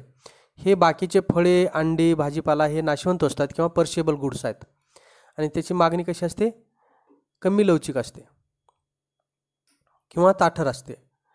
त्यांच्या किमती कमी झाल्या तरी मागणी फारशी वाढत नाही कारण ते टिकाऊ नसतात. परंतु दूरदर्शन संच हे कसं आहे टिकाऊ वस्तू आहे, त्याला आपण ड्युरेबल गुड्स असं म्हणत असतो, म्हणून ही टिकाऊ वस्तू आहे. बाकी हे नाशवंत वस्तू आहेत बाकीच्या, फळे, अंडी आणि भाजीपाला. त्याच्यानंतर नंबर 3 सहसंबंध स्पष्ट करा. सहसंबंध स्पष्ट करा. संपूर्ण लवचिक मागणी वक्र जसे की elasticity of demand is equal to infinity, संपूर्ण लवचिक OX अक्षाला समांतर मागणी वक्र असतो. तसेच elasticity of demand is equal to 0 हे जे आहे तो संपूर्ण अलवचिक मागणी वक्र असतो. हा OX अक्षाला समांतर असतो असा आडवा आणि हा क्ष अक्षाला लंब असतो असा उभा. हो OY अक्ष आणि त्याच्याच बाजूला असा क्ष अक्षाला लंब असलेला elasticity of demand is equal to 0 संपूर्ण अलवचिक मागणी वक्र, परफेक्टली इनइलॅस्टिक डिमांड कर्व. त्याच्यानंतर नंबर 2 परिवलयाचा मागणी वक्र हा डॅश, तसे क्ष अक्षाकडे झुकणारा तीव्र उताराचा मागणी वक्र हा कमी लवचिक मागणी वक्र असतो. क्ष अक्षाकडे झुकणारा तीव्र उताराचा सरळ असा तीव्र उताराचा येत असेल तर तो कमी लवचिक असतो आणि परिवलयाचा जो असतो तो असा थोडासा गोलाकार होण्याची शक्यता असते असा, त्याच्यामुळे तो एकक लवचिक मागणी वक्र म्हणजे किमतीतील बदलाच्या प्रमाणाइतकेच मागणीतील बदलाचं प्रमाण असतं आणि त्याची इलॅस्टिसिटी ऑफ डिमांड कशी असते 1 असते. त्याच्यानंतर नंबर 3 सरळ रेषेतील मागणी वक्र, त्याला आपण लिनियर मागणी वक्र म्हणतो. तर अरेखीय मागणी वक्र हा कसा असतो वक्राकार मागणी वक्र असतो. म्हणून इथं काय येईल, वक्राकार मागणी वक्र कसा असतो, अरेखीय, असा सरळ नसतो, तर असा वक्र असू शकतो. म्हणून वक्राकार मागणी वक्र कसा असतो, अरेखीय मागणी वक्र असतो. म्हणून सरळ रेषेतील मागणी वक्र त्याला आपण लिनियर मागणी वक्र म्हणतो, सरळ रेषेतल्याला. आणि याला काय म्हणतो, वक्राकार मागणी वक्र अरेखीय मागणी वक्र असतो. त्याच्यानंतर नंबर 5 म्हणजे नंबर 4, पेन आणि शाई चा संबंध कशाशी आहे बघा. चहा आणि कॉफी पर्यायी वस्तू. बघा, चहा आणि कॉफी पर्यायी वस्तू, तर पेन आणि शाई पूरक वस्तू. कारण इथं कसं आहे, पेन आणि शाई दोन्ही एकत्रित असल्यास एक गरज भागणार आहे. आणि पेनच्या किमती वाढल्यामुळे जर आपण मागणी कमी केली तर शाईची सुद्धा मागणी कमी होणार आहे. पण या ठिकाणी पर्यायी वस्तू आहेत चहा आणि कॉफी. चहाची गरज आपण कॉफी घेऊन सुद्धा भागू शकतो किंवा कॉफी घेऊन चहाची गरज भागू शकतो. म्हणजे चहाची किंमत जर वाढली तर आपण कॉफी घेणार आणि कॉफीची किंमत वाढली तर आपण चहा घेतो. म्हणजे दोन्हीपैकी एखाद्या वस्तूची किंमत वाढली तर त्याला पर्याय असणाऱ्या वस्तूच्या मागणीत वाढ होत असते. म्हणून पेन आणि शाई कशा आहेत, ह्या कॉम्प्लिमेंटरी गुड्स आहेत आणि चहा आणि कॉफी ह्या सबस्टिट्युटरी गुड्स आहेत. त्याच्यानंतर नंबर 5, गुणोत्तर पद्धत मागणीची लवचिकता बरोबर डेल्टा म भागिले म गुणिले क भागिले डेल्टा क. बघा, आता गुणोत्तर पद्धत किंवा शतमान शेकडेवारी पद्धत किंवा पर्सेंटाईल मेथड म्हणतो, त्या पद्धतीनं आपण इलॅस्टिसिटी ऑफ डिमांड किंवा मागणीची लवचिकता मोजत असताना मागणीत झालेला बदल, डेल्टा म्हणजे चेंज, स्मॉल चेंज, बदल, मागणीत झालेला बदल भागिले मूळची मागणी, आणि याच्या खाली पुन्हा किमतीत झालेला बदल म्हणजे डेल्टा क भागिले क. बघा, मागणीत झालेला बदल भागिले मूळची मागणी भागिले किमतीत झालेला बदल भागिले मूळची किंमत, ह्याला आपण उलट गुणाकारात केल्यानंतर असं क वर येतं आणि डेल्टा क खाली जातं. म्हणून या पद्धतीनं आपण गुणोत्तर पद्धतीत मागणीची लवचिकता मोजतो.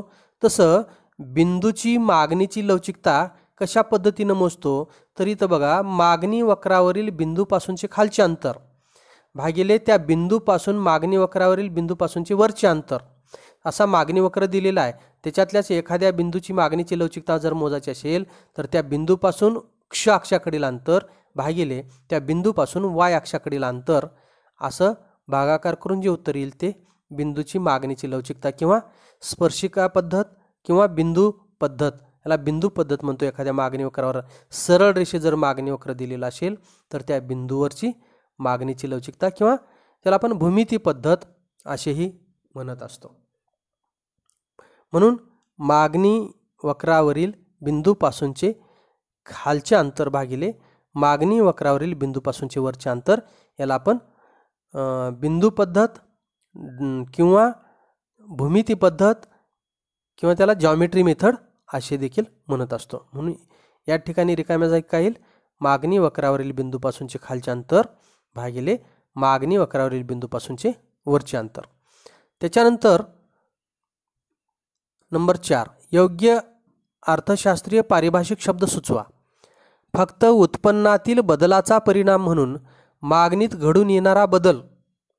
बघा, फक्त उत्पन्नातील बदलाचा परिणाम म्हणून मागणीत घडून येणारा बदल जर काय असेल तर त्याला आपण मागणीची उत्पन्न लवचिकता म्हणतो. फक्त उत्पन्नातील बदलाचा परिणाम, change in demand due to change in income of the consumer, म्हणून मागणीची उत्पन्न लवचिकता म्हणतो त्याला आपण, income elasticity of demand.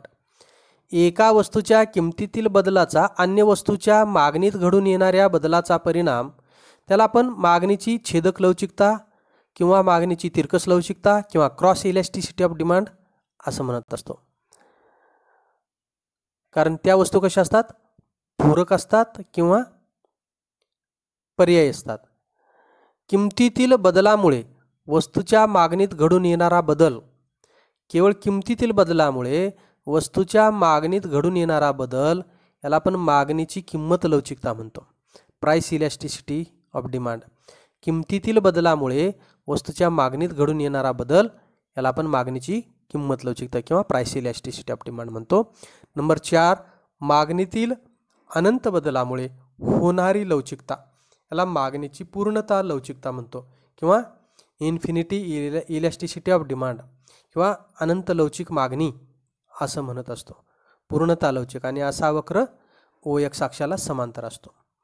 Number 5, किमतीतील शेकडा बदलाच्या प्रमाणा इतकीच वस्तूच्या मागणीत शेकडा बदल घडवणारी लवचिकता, त्याला आपण एकक लवचिकता म्हणतो किंवा युनिक मागणीची एकक लवचिकता.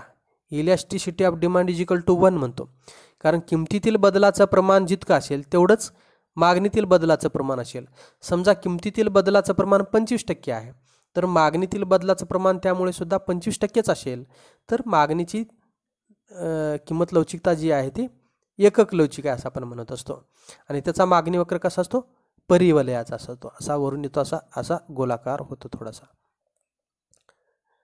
विधान आणि तर्क प्रश्न, पुढील पर्यायामधील योग्य पर्याय निवडा. बघा, नंबर 1, विधान अ, एका चलातील बदलाचा परिणाम दुसऱ्या चलावर होतो हे लवचिकता स्पष्ट करते. तर्क विधान ब, मागणीची लवचिकता ही संकल्पना किंमत आणि इतर घटकातील मागणीवर होणाऱ्या बदलाचा परिणाम दर्शवते. आता दोन्ही विधानं कशी आहेत, सत्य आहेत आणि विधान ब हे विधान अ चे योग्य स्पष्टीकरण आहे. म्हणून पर्याय क्रमांक क ही असेल, कारण एका चलातील बदलाचा परिणाम दुसऱ्या चलावर होतो. किमतीतील बदलाचा परिणाम एखाद्या वस्तूच्या मागणीवर होतो. तसेच उत्पन्नातील बदलाचा परिणाम मागणीवर होतो किंवा एखाद्या पूरक वस्तू ज्या आहेत त्याचा परिणाम दुसऱ्या वस्तूवर होऊ शकतो, पूरक किंवा पर्याय असेल तर. किमतीतील बदलाचा परिणाम मागणीवर होऊ शकतो, त्याला आपण उत्पन्न लवचिकता किंमत लवचिकता म्हणतो. उत्पन्न लवचिकता व्यक्तीच्या उत्पन्नातील बदलाचा परिणाम मागणीवर होतो, त्याला इन्कम इलॅस्टिसिटी किंवा उत्पन्न लवचिकता. आणि पर्याय किंवा पूरक वस्तूच्या किमतीतील बदलाचा परिणाम त्या वस्तूला असणारे पर्याय किंवा पूरक वस्तू त्याच्या मागणीवर होतो, त्याला आपण तिरकस लवचिकता किंवा क्रॉस इलॅस्टिसिटी असं म्हणत असतो किंवा छेदक लवचिकता म्हणतो. म्हणून पर्याय क्रमांक क दोन्ही विधाने सत्य असून तर्क विधान ब हे विधान अ चे योग्य स्पष्टीकरण आहे. म्हणून अचं अधिक माहिती मिळण्यासाठी ब हे विधान आपल्याला मदत करते. ब विधानामुळे आपल्याला आपली ही संकल्पना अधिक दृढ होते. त्याच्यानंतर नंबर 2, विधान अ, एका वस्तूच्या किमतीतील बदल अन्य वस्तूच्या मागणीत बदल घडवतो. तर्कविधान ब, उपभोक्त्याच्या उत्पन्नातील बदल हा वस्तूच्या मागणीत बदल घडवतो. तर हे दोन्ही विधाने सत्य असून तर्कविधान ब हे विधान अ चे योग्य स्पष्टीकरण नाही. कारण अ काय सांगतं, एका वस्तूच्या किमतीतील बदल अन्य वस्तूच्या मागणीत बदल घडवतो. समजा चहाच्या किमतीतील बदल हा कॉफीच्या मागणीत बदल घडवतो. तसं एका वस्तूच्या किमतीतील बदल अन्य वस्तूच्या मागणीत बदल घडवतो हे क्रॉस इलॅस्टिसिटी किंवा किंमत लवचिकता असू शकतो. एका वस्तूच्या किमतीतील बदल अन्य वस्तूच्या मागणीतील बदल असतो, हा क्रॉस इलॅस्टिसिटी किंवा छेदक लवचिकता. परंतु दुसरं जे विधान आहे ते उत्पन्न लवचिकतेशी संबंधित सांगितलेलं आहे. म्हणजे दोन्ही विधान बरोबर आहेत, पण पहिल्या विधानाचं स्पष्टीकरण जास्तीचं दुसऱ्या विधानामुळे आपल्याला मिळत नाही. म्हणून हे दोन्ही विधानं बरोबर आहेत, परंतु विधान ब हे विधान अ चे योग्य स्पष्टीकरण नाही. त्याच्यानंतर नंबर 3, विधान अ, कमी लवचिकतेमध्ये किंमत लवचिकता ही 1 पेक्षा कमी असते. बरोबर आहे. तर्क विधान ब, किमतीतील बदलाच्या प्रमाणापेक्षा मागणीतील बदलाचे प्रमाण हे कमी असते. हे दोन्ही विधानं बरोबर आहेत आणि पहिल्या विधानाचं अधिक स्पष्टीकरण आम्हाला ब या विधानामुळे मिळतं. म्हणून हे दोन्ही विधानं सत्य असून तर्क विधान ब हे विधान अ चे योग्य स्पष्टीकरण आहे. त्याच्यानंतर नंबर 4, विधान अ, फर्निचरची मागणी जास्त लवचिक असते. तर्कविधान ब, फर्निचरचा उपभोग पुढे ढकलणे शक्य असते. बघा, म्हणजे या ठिकाणी ही दोन्ही विधाने सत्य आहेत. ब हे विधान अचे योग्य स्पष्टीकरण आहे. कारण का तर फर्निचरची मागणी जास्त लवचिक असते, कारण टिकाऊ वस्तूची मागणीही जास्त लवचिक असते. अशा वस्तूच्या किमतीत थोडासा बदल झाला तर आपणाला ती टाळता येऊ शकते, कारण अशा वस्तू नंतर जरी घेतल्या तरी आपणाला फारशी काही अडचण येत नाही. म्हणून दुसरं विधान जे आहे, फर्निचरचा उपभोग पुढे ढकलणे शक्य असते. म्हणून ज्या वस्तूचा उपभोग पुढे ढकलणे शक्य असते अशा वस्तूची मागणी जास्त लवचिक असते.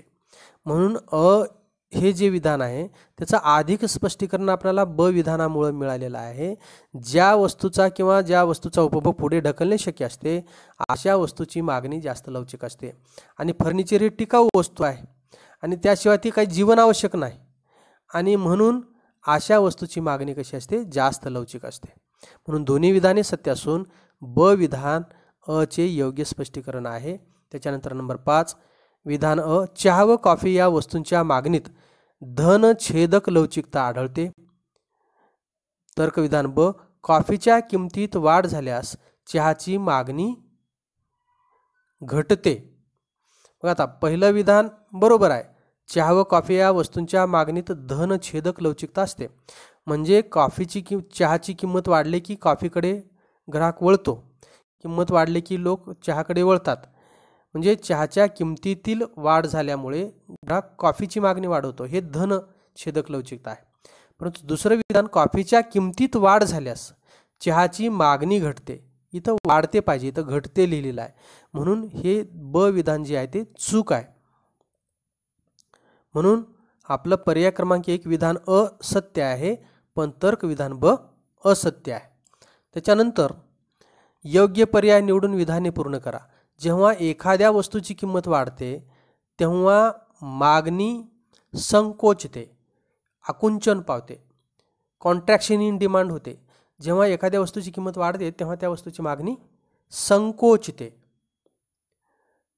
त्याच्यानंतर नंबर 2, स्थिर किमतीला पूर्वीपेक्षा कमी नग खरेदी केले जाते तेव्हा त्याला मागणीतील ऱ्हास असे म्हणतात, डिक्रीज इन डिमांड.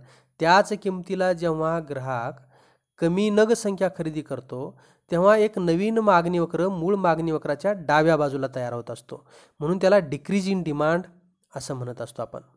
त्याच्यानंतर नंबर 3, पेट्रोलची किंमत वाढते तेव्हा कारची मागणी घटते. कारण का तर ह्या कॉम्प्लिमेंटरी गुड्स आहेत आणि अशा छेदक लवचिकता या ठिकाणी ऋणात्मक असते. पेट्रोलच्या किमती वाढल्या की पेट्रोलची मागणी कमी होते आणि ज्याच्यासाठी पेट्रोल वापरणार आहोत त्या कारची मागणीसुद्धा घटते. म्हणून एखाद्या पूरक वस्तूची किंमत वाढली की त्या वस्तूला असणाऱ्या पूरक वस्तूची मागणीसुद्धा कमी होत असते. म्हणून पेट्रोलची किंमत वाढते तेव्हा कारची मागणी घटते. त्याच्यानंतर नंबर 4, बाजार मागणी ही डॅश ग्राहकांनी केलेली एकूण मागणी होय. तर ती अशी असेल, सर्व ग्राहकांनी केलेली बाजारातील सर्व नगांची एकत्रितरित्या मागणी म्हणजे याला आपण मार्केट डिमांड असं म्हणत असतो. त्याच्यानंतर नंबर 5, अप्रत्यक्ष मागणी डॅश डॅश मागणी म्हणून ओळखली जाते. त्याला आपण परोक्ष मागणी किंवा अप्रत्यक्ष मागणी किंवा डिराइव्ड डिमांड असं देखील म्हणत असतो. आणि अशी मागणी उत्पादन घटकांना अप्रत्यक्ष मागणी किंवा परोक्ष मागणी असते. नंबर 6, निकृष्ट प्रतीच्या वस्तूंची किंमत घटल्यास मागणी घटते.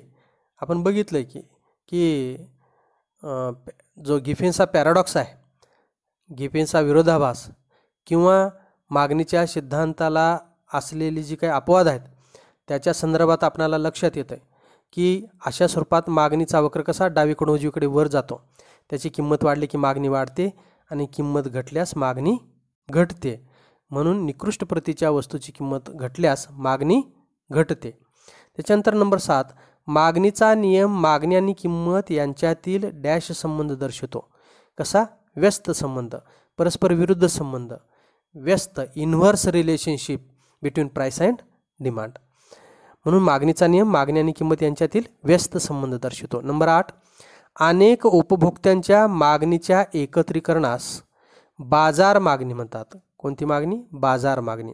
कारण बाजार मागणीमध्ये अनेक ग्राहकांनी केलेली एकत्रित जी मागणी असते त्याला आपण बाजार मागणी म्हणतो. नंबर 9, एखाद्या वस्तूच्या टंचाईच्या काळात त्या वस्तूची डॅश एखाद्या वस्तूच्या टंचाईच्या काळात त्या वस्तूची किंमत कमी होते, मागणी घटते, किंमत व मागणी वाढते. किंमत व मागणी वाढते कारण एखाद्या वस्तूची टंचाई जर असेल तर ती वस्तू तर लोकांना पाहिजेच, मागणी तर वाढणारच. म्हणजे मागणी जास्त आणि पुरवठा कमी असतो आणि अशा वेळेस किंमतसुद्धा वाढते. म्हणून किंमत व मागणी वाढत असते. त्याच्यानंतर नंबर 10, इतर परिस्थिती कायम असताना जेव्हा एखाद्या वस्तूची किंमत वाढते तेव्हा मागणीचा डॅश होतो. इतर परिस्थिती कायम असताना जेव्हा एखाद्या वस्तूची किंमत वाढते तेव्हा मागणीचा काय होतो? संकोच होतो, कॉन्ट्रॅक्शन इन डिमांड होते. त्याच्यानंतर उत्पादनात वाढ होते तेव्हा मागणीत वृद्धी होते. उत्पादनात वाढ होते तेव्हा उत्पन्नात वाढ होते तेव्हा मागणीत वृद्धी होते. म्हणजे इतर घटकांचा परिणाम आहे. उत्पन्नात, लोकांच्या आवडीनिवडीमध्ये, लोकसंख्येत जर अनुकूल बदल झाला तर, म्हणजे लोकांच्या उत्पन्नात जर वाढ झाली तर त्याची खरेदी क्षमता निश्चितच वाढते आणि त्यामुळे त्याची मागणी वाढते आणि नवीन मागणी वक्र मूळ मागणी वक्राच्या उजव्या बाजूला तयार होत असतो. म्हणून इतर घटकात, किमतीशिवाय इतर घटकात लोकांचे उत्पन्न, आवडीनिवडी, या लोकसंख्या, या इतर घटकात अनुकूल बदल झाल्यामुळे मागणीत काय होते? वाढ होते. इन्क्रीज इन डिमांड किंवा ग्रोथ इन डिमांड होत असते. नंबर 12, सर्व उपभोक्त्यांनी केलेली मागणी म्हणजे बाजाराची मागणी होय. उत्तर काय येईल? बाजाराची मागणी.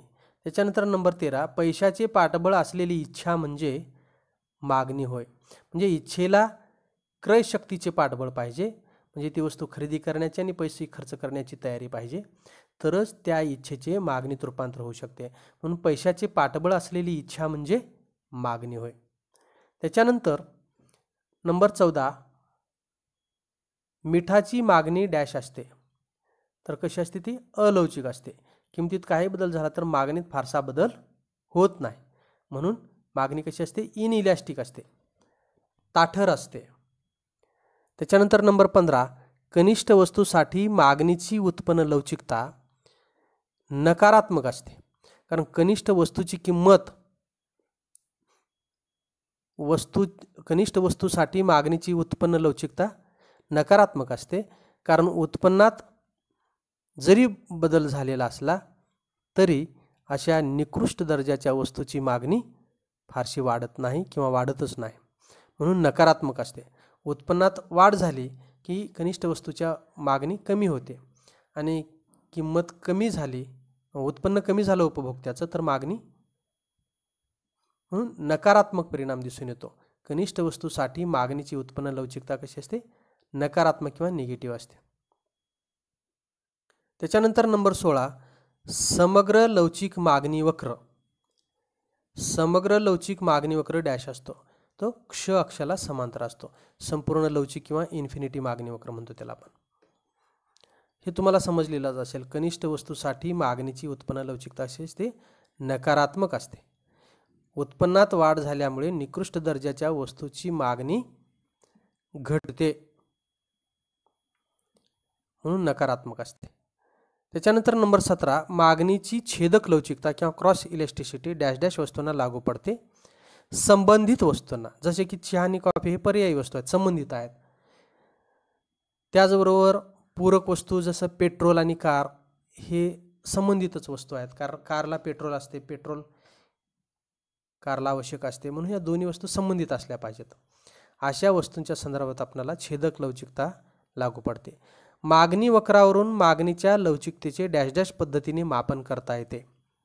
मागणी वक्रावरून मागणीच्या लवचिकतेचे भौमितिक आणि किंवा बिंदू पद्धतीने आपल्याला मापन करता येते किंवा जॉमेट्रिक मेथड म्हणतो आपण त्याला, किंवा स्पर्शिका पद्धत वक्र जर असेल तर. म्हणून हे भौमितिक पद्धत किंवा बिंदू पद्धतीने मापन करता येते. ही तिसरी पद्धत आहे. पहिली आहे शतमान शेकडीवारी किंवा गुणोत्तर पद्धत, दुसरी आहे एक्सपेंडिचर मेथड किंवा खर्च पद्धत, आणि तिसरी आहे ही भौमितिक पद्धत. मागणी वक्रावरील एखाद्या बिंदूची लवचिकता मोजण्यासाठी आपण त्याचा वापर करतो. नंबर 19, जीवनावश्यक वस्तूची मागणी डॅश असते, अलवचिक असते. कारण जीवनावश्यक वस्तूच्या किमतीत जितका बदल होईल त्याच्यापेक्षा कमी बदल हा मागणीत होत असतो. भले किमती जरी वाढलेल्या असल्या तर मागणी फारशी कमी होत नाही. म्हणून उत्तर 1 पेक्षा कमी येते आणि जिथे उत्तर हे 1 पेक्षा कमी येते त्याला आपण अलवचिक मागणी असे म्हणत असतो. किमतीतील बदलाच्या प्रमाण हे अधिक असते आणि मागणीतील बदलाचं प्रमाण हे कमी असते. त्याच्यानंतर नंबर 19, जीवनावश्यक वस्तूची मागणी डॅश असते. एकक लवचिक, ब लवचिक, क अलवचिक आणि पूर्णतः लवचिक. तर उत्तर आपला काय असेल? अलवचिक असेल. कारण जीवनावश्यक वस्तूच्या किमतीतील बदलाच्या प्रमाणापेक्षा मागणीतील बदलाचं प्रमाण हे कमी असतं. म्हणून किंमत जरी वाढली तरी मागणीत फारशी घट होत नाही. म्हणून अशा जीवनावश्यक वस्तूची मागणी कशी असते? अलवचिक किंवा इनइलॅस्टिक असते किंवा कमी लवचिक असते. त्याच्यानंतर नंबर 20, मागणीतील शेकडा बदल व किमतीतील शेकडा बदल जेव्हा सारखा असतो तेव्हा मागणीची लवचिकता डॅश असते. 0, 1, एकापेक्षा जास्त आणि एकापेक्षा कमी. तर मागणीतील शेकडा बदल समजा 10% आहे आणि किमतीतील शेकडा बदल सुद्धा 10% आहे. तर उत्तर आपलं एकच येत असतं. कारण किमतीतील बदलाचं प्रमाण आणि मागणीतील शेकडा बदल हे जर सारखाच असेल तर उत्तर हे 1 येत असते. त्याच्यानंतर नंबर 21, एखाद्या वस्तूला अनेक पर्याय उपलब्ध झाले असता मागणी अधिक लवचिक असते. कारण का? तर एखाद्या वस्तूची त्या सतत जर किंमत वाढली तर ग्राहक लगेच त्या वस्तूला जे अनेक पर्याय आहेत त्या वेगवेगळ्या पर्यायाकडे वळत असतो.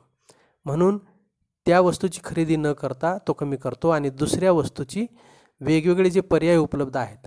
समजा एखाद्या चॉकलेटची किंमत वाढली तर त्या चॉकलेटला जे वेगवेगळ्या कंपनीचे चॉकलेट आहेत त्याच्याकडे तो ग्राहक वळत असतो.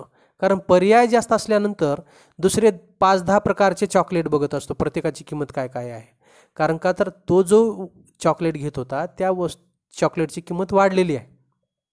म्हणून तो काय केला की त्या चॉकलेटची किंमत वाढल्यामुळे त्या चॉकलेटला पर्याय असणाऱ्या वेगवेगळ्या 5-7 प्रकारच्या चॉकलेटच्या मागणीकडे तो वळतो आणि तुलनेत ज्या चॉकलेटची किंमत कमी असेल तो ती घेत असतो. म्हणून एखाद्या वस्तूला अनेक पर्याय उपलब्ध झाले असता मागणी कशी असते? अधिक लवचिक असते. त्याच्यानंतर नंबर 22, सवयीच्या वस्तूची मागणीची लवचिकता डॅश असते. सवयीच्या वस्तूची मागणीची लवचिकता कशी असते? कमी लवचिक असते. उदाहरणार्थ समजा दारू असेल किंवा ज्याला आपण तंबाखू, बिडी या अशा सवयीच्या वस्तू ज्या आहेत अशा वस्तू, उदाहरणार्थ दारूची किंमत सतत वाढत असते तरी मागणी त्या प्रमाणात कमी होत नाही. म्हणून सवयीच्या वस्तूची मागणीची लवचिकता कशी असते? कमी लवचिक असते. कारण त्याला औषध घेतलंच पाहिजे. भलेही किंमत वाढली तरी त्याच्याशिवाय त्याला चालता किंवा बसता येत नाही आणि ती त्याच्या जीवनाचा एक अभिन्न अंग होऊन बसते, ती सवयीची होऊन बसते आणि त्याच्यामुळे किमतीत किती जरी वाढ झाली तर मागणीत फारशी घट होत नाही. म्हणून किमतीतील जास्त बदल आणि मागणीतील बदलाचं प्रमाण हे कमी असतं. म्हणून मागणीची लवचिकता कशी असते? कमी लवचिक किंवा इनइलॅस्टिक असते. त्याच्यानंतर टाचण्यांची मागणी डॅश असते, अलवचिक. असं म्हटलं जातं की अत्यंत कमी किंमत असलेल्या वस्तूची मागणी कशी असते? अलवचिक असते. कारण टाचणीची किंमत अगोदरची एवढी निग्लिजिबल किंवा एवढी कमी असते की त्याच्या उत्पन्नावर त्या वस्तूची किंमत फारसा परिणाम करत नाही किंवा एकूण खर्चावर त्याचा परिणाम फारसा होत नाही. म्हणून अशा टाचण्यांच्या किमतीत थोडासा जरी बदल झाला तर त्याच्या मागणीत फारशी घट होत नाही. कारण अगोदरची एवढी किंमत कमी असते की त्याच्या किमतीत थोडीशी जरी वाढ झाली तरी त्या मागणी फारशी घटत नाही. म्हणून मागणी कशी असते? अलवचिक असते. आगपेटीची मागणीसुद्धा अलवचिक असते. कारण आगपेटीची किंमत एवढी कमी असते अगोदरच. समजा 50 पैशाला काडीपेटी मिळते आगपेटी, आता त्याची किंमत झाली समजा 55 पैसे किंवा 60 पैसे. तर 10 पैशाने मागणीत वाढ झाली, म्हणजे 10 पैशाने किमतीत वाढ झाली तर मागणीत फारशी घट होत नाही. कारण का? तर अशा वस्तूची किंमत मुळातच एवढी कमी असते की त्याचा मागणीवर फारसा परिणाम होत नाही आणि त्याचा एकूण खर्चावर सुद्धा काही परिणाम होत नाही. 5 पैसे 10 पैशाने किंमत वाढल्यामुळे मागणी प्रभावीपणे कमी होत नाही आणि म्हणून अगोदरच निग्लिजिबल असलेल्या अशा वस्तूच्या किमती थोडी बहुत जरी किंमत वाढली तरी मागणीत फारशी घट होत नाही. म्हणून मागणीतील बदलाचं प्रमाण हे कमी राहते, किमतीतील बदलाचं प्रमाण हे अधिक असते, तेव्हा मागणीची लवचिकता कशी असते? अलवचिक असते.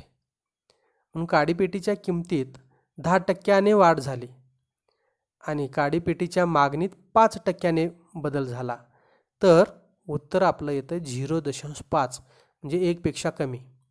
बघा, काडीपेटीची किंमत ही 10% वाढली आणि काडीपेटीची मागणी जर 5% कमी झाली तर मागणीतील बदलाचं प्रमाण 5% आहे आणि किमतीतील बदलाचं प्रमाण 10% आहे.